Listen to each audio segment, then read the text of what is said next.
Hi, I'm Paul Farren, and this is Film Ireland Podcast with John Boorman. He's going to be talking to me about his life and his new book, Conclusions. So please do stay around and enjoy this podcast. Thank you very much. John's going to be here in the IFI on March 12th. It should be noted for a public interview to celebrate the release of his book. I really love the book. Quite a beautiful, emotional piece, I thought. An amazing companion piece to your adventures of a suburban boy. Yes, thank you. When did you really start working on this particular book?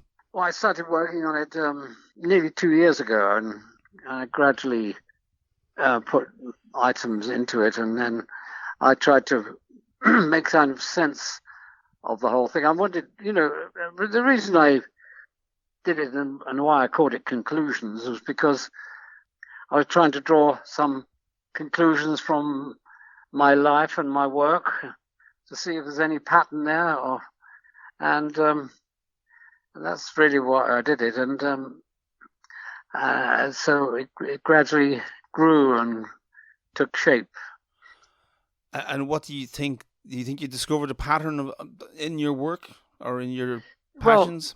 Well, when I was really looking at what was valuable, what really counted, and in the end it comes down to, the love that one feels, affection for friends, and whatever kindness that I've been able to give to others. And yes, so finally, when you come to count things up, or why I did anyway, to count things up, I found that that's what really counts. So it has that sense of being. It's like a confessional without a sinner. It's a very beautiful piece, and that part of you, as you say, that humanity and friendship, it kind of speaks through your work. I've been a fan of yours since I was quite young, before I even knew who John Boorman was. I can remember my late night BBC Two Leo the Last and going, who is this and who is this filmmaker? And that was when I first saw you, I think. That kind of heart and soul comes through all your work. I think it might sound silly to say this, but the ability to work with Lee Marvin the way you did speaks volumes about the way you address other human beings. Yes. Well, that's that's right. Well, that's how Point Blank really came to be what it is, because Lee and I were both given this lousy script, and Lee said, "What do you think of this script?" I said, "Well, it's pretty terrible." He said, "I agree with you. Well, what are we talking about?" So I said, "Well, the character is interesting to me." So we started talking, and we had a number of meetings, and it gradually emerged, really, that it was the story was a kind of metaphor for his wartime experience, because he fought the Japanese through the Pacific, and the way he'd been brutalized and was attempting to recover his humanity was really like the story of this piece. And so that's what gave it a lot of its power, was that he was feeling it very deeply, and I think that came across.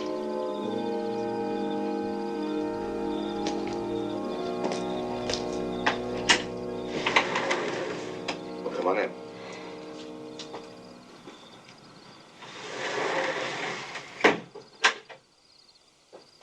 Whose is it? Brewster's. Belongs to the organization. They use it for meetings. Nobody lives in it, that's for sure. Brewster, how do you know he won't show up? He will. That's why we're here. I'm waiting for him. So what am I doing here? I thought you'd be safer with me than you would be by yourself. And when do we expect our host? Any time. Maybe not until morning. You'll ask him for the money, he'll say no, and you'll kill him. Yeah, something like that. Would you think this was a pitch? Forget it. You forget it! Yeah, a lot of people kind of know him simply for playing heavies, and he's actually a kind of deeper and more interesting man than that. I'm just surprised he never actually directed himself. And you also got him to explore that exploration in even more stronger way in Hell in the Pacific. How did that project come about? That was a very tough experience because I had a long and bitter fight with Toshirō Mifune, and who had a different view of the film, and I had a Japanese crew, and every time I corrected him, it was a kind of loss of face for him in front of his crew. You know, this Englishman was correcting him and telling him that he was doing it wrong. So that was a hard and bitter struggle. It was an interesting time then, because there was so many kind of reappraisals of World War II coming out in the 70s that were trying to be kind of re-looking at it in a different way. And it was very hard with Japanese interaction. I think Toshirō was an attempt at that as well, which wasn't as ambitious. But they tried to get Japanese involvement, and it kind of fell apart a little bit. Yes. I think it was, you know, the film that attempted to bring the two sides together in a way, reconciliation. And was Mifune the hardest part of that film for you, that kind of language barrier and that? Yeah, he was. And, you know, because every scene, I had to talk him round to doing it the way I wanted, and we got behind. And at one point, the producers arrived because they became aware of this struggle going on, and they felt that the only answer to the problem was to get change directors. So, oh wow! So they went to Mifune, and they said, "You'll be glad to hear that we're thinking of removing Boorman and changing directors." So he said, "I couldn't agree to that." They said, but you don't get on with him, and he said, "Yeah, no, I don't." So he said, they said, "Well, what's the problem?" He said, "Well, the problem is that Boorman and I went to the tea house, and we toasted in a bottle of sake, and I agreed to do the film with him. So that's what I have to stick to." A man of honor. So he said, "It's a matter of honor." And the producer said, "Hey, listen, this is Hollywood. Honor doesn't come into it." Anyway, that was it. He stuck to it. And when I started working again, I thought we'd be pals. But it turned out it was just exactly the same. The fight went on. I came across you quote a Kurosawa conversation you had, and it was a beautiful quote. Kurosawa said to you in English that you don't direct Mifune, you point him like a missile. That's right, yeah. But tell me this, you brought so many projects to this country, even before anyone knew who John Boorman was in this country. And I think even Leo the Last there was post-production done here, was there? Well, Leo the Last, that was how I came to Ireland, because I needed to do the post-production, and that's when I fell in love with Wicklow, the Wicklow Mountains. They say Wicklow, if you're not careful when you go there, you'll never get out again. That's right. Well, certainly in my case, that was more than 50 years ago. I'm still here, just about. I also saw some beautiful illustrations in your book. I take it they're your illustrations. No, they're not. They're done by, did you know Paolo Tullio? Oh, Paolo Tullio did those. Oh, fantastic. His wife did them. Oh, his wife. Susan Morley, yeah. Oh, they're beautiful illustrations, and your poetry is quite beautiful as well. I like the way you tricked us all the way with your wonderful memoirs, and then you threw in your poetry, and it's very, very nice, very profound. Wow, thank you. Yeah. So when did the love affair with Ireland stick, and you trapped your entire family here? Did you think you were going to stay here at that point? Well, I never. It became our home, but once I was here, I never wanted to leave, and I still don't. And although I went off, making films around the world, I always came back to do the post-production here. and this was my life, and I brought up 7 children in this house. Wow. So it's very, very special for me. But you've also been, I think, one of the, forgive me for promoting, but you're one of the greatest gifts that Ireland ever had in its film industry in the 70s and 80s. You brought so much work and you inspired so many people. I mean, Excalibur alone, which I watched last week for the first time in a long time. A film I love, by the way. A lot of great memories for me. I remember going to see it in the Carlton about 6 times. I cheated. Really? I used to stay and watch it twice in a row.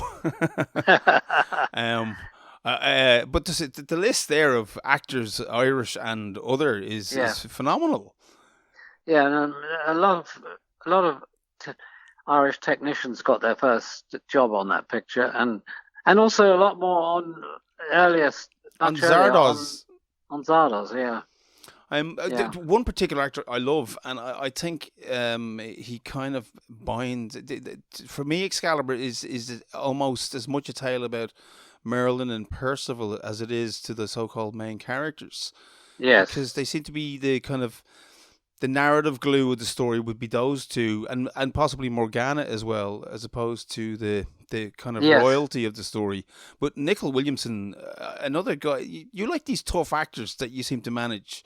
Because he would, to me, be the English equivalent of Lee Marvin in some ways. Yeah, yeah. So yes. Well, I always try and get the best actors I can, and that's some of them. But it was, I think that Liam Neeson was. I saw him playing on the stage. And I cast him immediately because he had, power and strength, which I needed for that role. And then there was all the others, And again, Gabriel Byrne, I think one of his first prominent film roles as Uther. That's right. Yeah.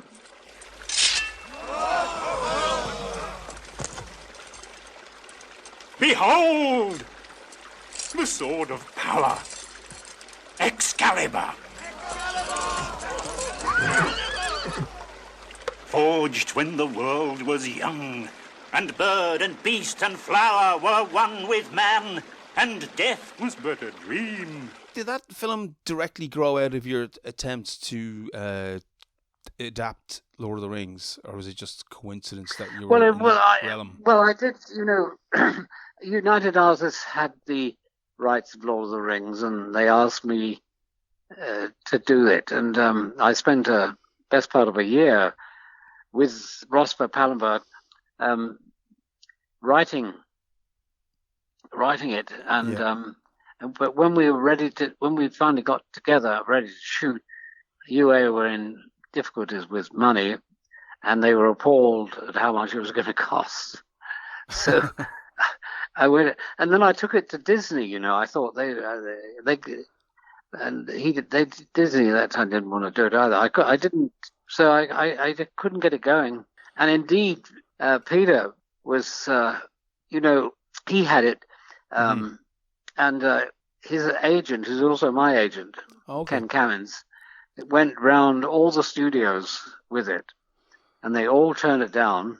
And then he was in despair, and so Ken said, "Look, let me go around one more time."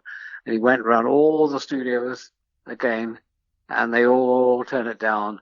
And his last stop was the people who actually did it, who happened to be a big fan of the book, and he agreed to do it. And he insisted on doing it as 3 films, not the 2 films that they planned. And that was a very brave decision, because if the first one had failed, he would have had been stuck with the other 2. So anyway, that was the history of it, and Peter got it going, and he did it very well. He did. I think those first 3 definitely are worth saying and still kind of stay in the mind. Yeah, excellent. But Excalibur then, so that you kind of, did that start a few years later? Well, so I did a lot of So don't forget this was before CGI and all that. Exactly, yeah. So I spent a lot of time going over, working out the way of doing it.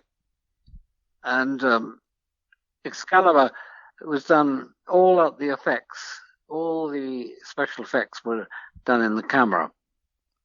There was nothing in post at all.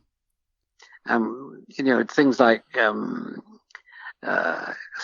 ghost glass and things like that, and so in a recent, a couple of years ago, screening of Excalibur, somebody said, "Oh, all that was done in the computer, wasn't it?" How naive people are. It's like they think nothing existed before computers. Yeah, and it's people are get very cynical about cinema nowadays, because it's in a way it's lost its innocence, because everyone knows that you can make up all kinds of things. But do you find that energy, as you said, it was made in camera, and pretty much everything you're looking at is very human efforts. There's nothing kind of artificially designed, even with the armor and that, which was quite heavy. I remember reading, because I mean it was real metal for a start, wasn't it? Yeah, and it's making a suit of armor for an actor it's like designing a suit. It's got to fit. Yes. If it doesn't fit, it can be very, very painful. It can stick into you. It can do all kinds. It's got to fit pretty well. So all those suits of armor were fitted to the actors, and so that was big. And nowadays, they actually have CGI costumes. Can you believe that? Yeah. Which is kind of, because everything affects the movement and how the actors work. I mean, do you think that the green screen thing is taken away from performance, or just changing it for actors? Do you think actors care? They feel that, I can pretend till the cows come home. I don't need to feel a real sword in my hand. I can happily have some kind of prop. I don't know really the answer to that one, but it obviously in these TV series, the high-end TV series, where they have a pretty good budget and all that, they still shoot 10 minutes a day as opposed to 3 minutes a day you shoot on a feature film, and they do it, and they do so much of it in front of a green screen that it must be very difficult, because they're getting no help from the surroundings, are they? Yes, exactly. I think, was it McKellen who played Gandalf in The Hobbit? He was finally doing scenes with all his dwarf actors, and it drove him to tears, apparently, because he was just surrounded by green screen, and he didn't know where he was looking or what he was looking at. Yeah. And he actually nearly had a bit of a breakdown. But to move on a little bit, your memoirs films are quite beautiful as well, and it's you do have.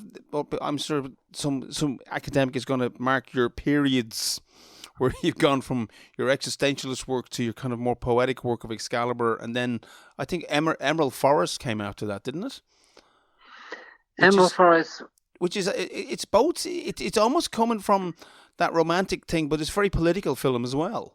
Though I don't like use the word political, but it is. It has a comment to make on the destruction of the rainforest, and so that was a huge undertaking. I mean, you've never let endurance get in the way of telling a story. I mean, you've taken on some of the most amazing challenges. Well, not anymore. I'm 87. I'm 87, and all I could do now is write a bit of poetry.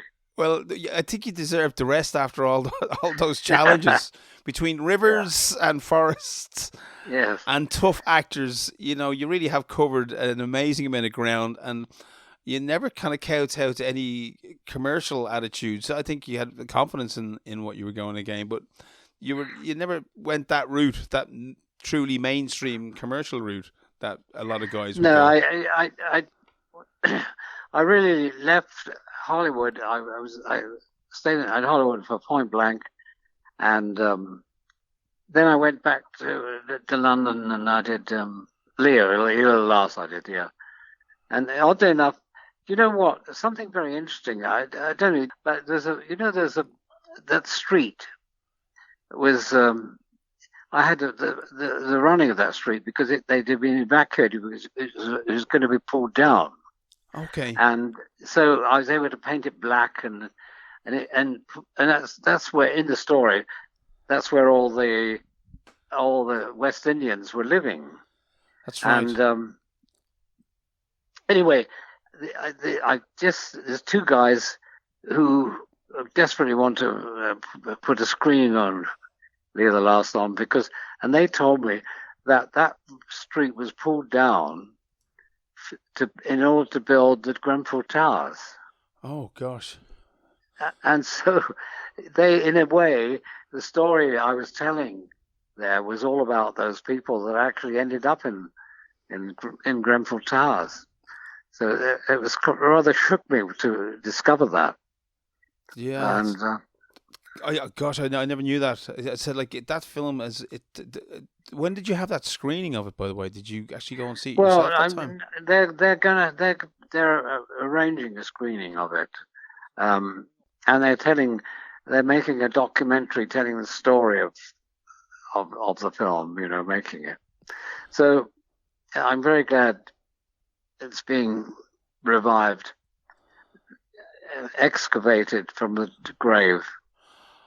That's fantastic. I mean, and well deserved as well. As I said, of all your films that you feel fondness for that didn't really make the mark, would that be one of them? I mean, did that have a success when it came out? Yes. What happened with that picture when it came out? The company that made it went broke.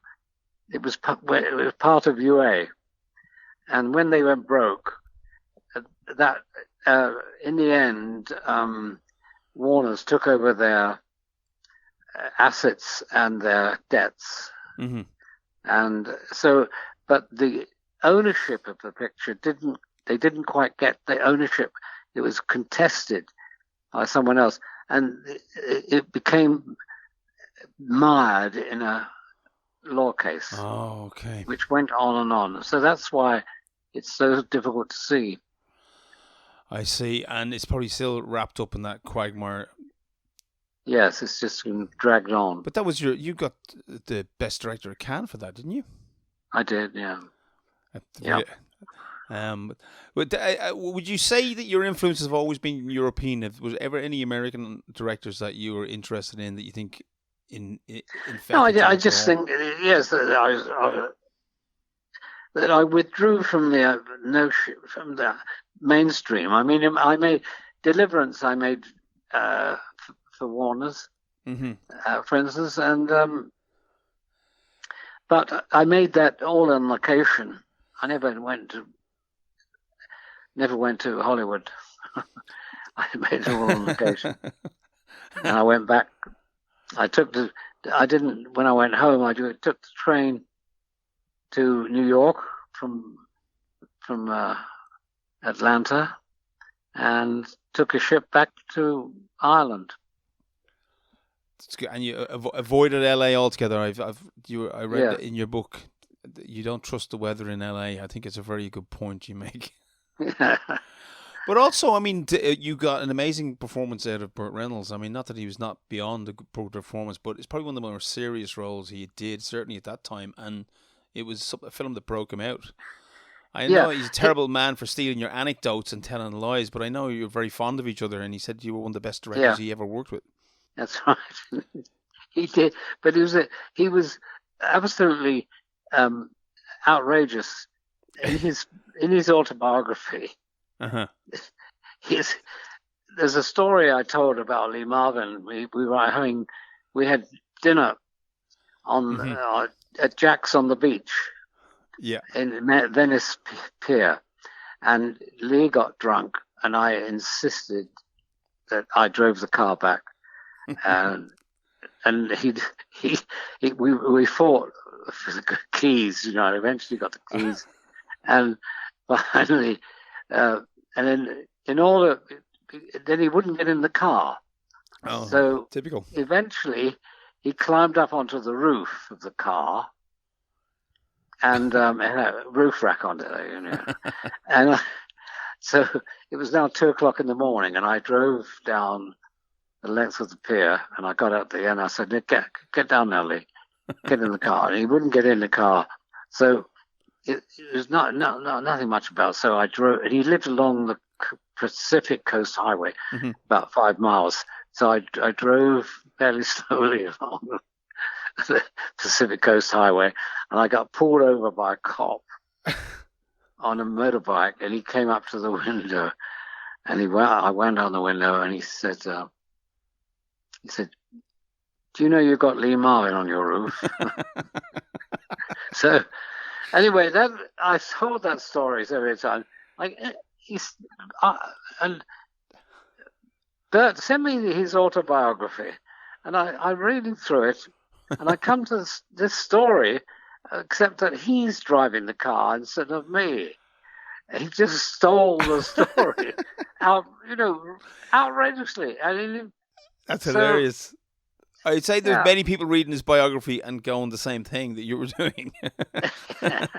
It's just a smorgasbord of anecdotes stolen from all over the place. As I said, never let the truth get in the way of a good story. And the truth being, it wasn't him that it happened to. Yeah. So, John, thank you so much for taking this call. It's been a pleasure talking to you. The book has been launched here, has it already? I thought I saw it in the bookshop there. Well, it's today. not. It's not. It's launched. It was launched in London on the 20th of February, but I think the launch here is supposed to be later on the. I think the 10th. And what did your family think of this little piece? Did they enjoy it? There's a story about that because my daughter Lola is doing her PhD in literature. So I said, when I was writing the book, I said, "You better be. Would you be my literary executor? Because for what she's doing." So yes, she said she would. So I sent her 3 drafts of the book, and she never read them. And I told her to read it on behalf of the family, and if there's anything there that was offensive, she should tell me, and I'll change it. But she never got around to reading it. She had a lot to read for her PhD, so she'll have to buy a copy like everybody else. Yeah. Well, it's a beautiful book. I really enjoyed it. I learned a lot. Well, that's good to hear. Yeah. Well, it's good to hear and good to speak to you. And thank you. You too, John. Thank you very much for taking our call. Goodbye.